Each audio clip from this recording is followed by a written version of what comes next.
You know, John, given the difficulty they had coming to any kind of agreement on revenues, a lot of people would say that, you know, cutting entitlements is much harder. Why should we think that they're going to get anything substantive done? Oh, I think they'll get very little substantive done.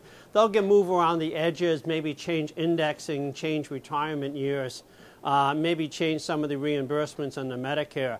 But these will only be small changes along the margins. I think right now there really isn't a political force for getting long-term entitlement reform done of a significant nature. So, no, we're playing around the edges. I don't think any fundamental change will happen this year.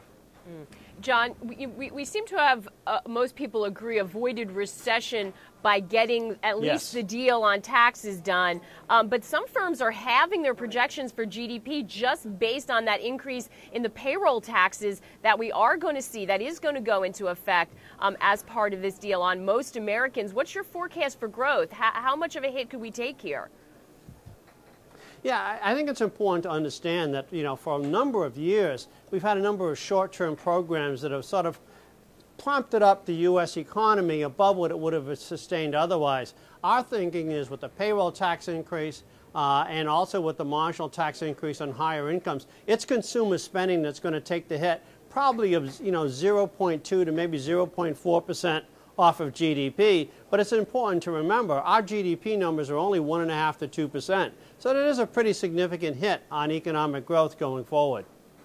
Yes, John, it's Anna here in London. And with that in mind, the rating agencies, just like everybody else, have been keeping a close eye on what's been happening in the run-up to the fiscal cliff. And many people, well, we know that Western democracies can look messy at the best of times, and, you know, sometimes that's all for the good. But given the display that we saw over the last week or so coming through from Washington, do you think that the ratings, the AAA ratings that are still intact in the US are now under threat? And does that make a material difference to either China or Japan or to other investors in US debt? Well, I think, Anna, this is a little bit that accumulates over time, and I think it has to be a concern for international investors to continue to look at U.S. budget deficits at $1 trillion plus every single year, let's say for the next 3 to 5 years, and then facing this entitlement wave where they're going to say, listen, there's an unending flow of U.S. Treasury debt. Thank you very much, Japan and China, for being a buyer. But at some point in time, the international capital markets will look elsewhere, maybe emerging market corporate debt, maybe sovereign debt in other emerging markets that will be of some value and that will hold its currency value. And so I think at some point in time, yes, you have to be concerned. But the market, I think, Ann, is going to lead the downgrades. The market will start reacting either in the currency market or the interest rate markets to say, listen, enough is enough. Get your spending under control in the United States. John, this is Pauline here again in Hong Kong. Today, Sure, the new Congress, the 113th Congress, gets sworn in. The Democrats will still control the Senate. The Republicans still control the House. What is your message to this new Congress? Well, once again, I don't think that, you know, it's interesting. There was so much, you know, disappointment with the politics of the last 4 years, and yet we totally re-elected the same basic Congress and president that we had the last 4 years. You know, my basic message is you really got to get the long-term spending under control.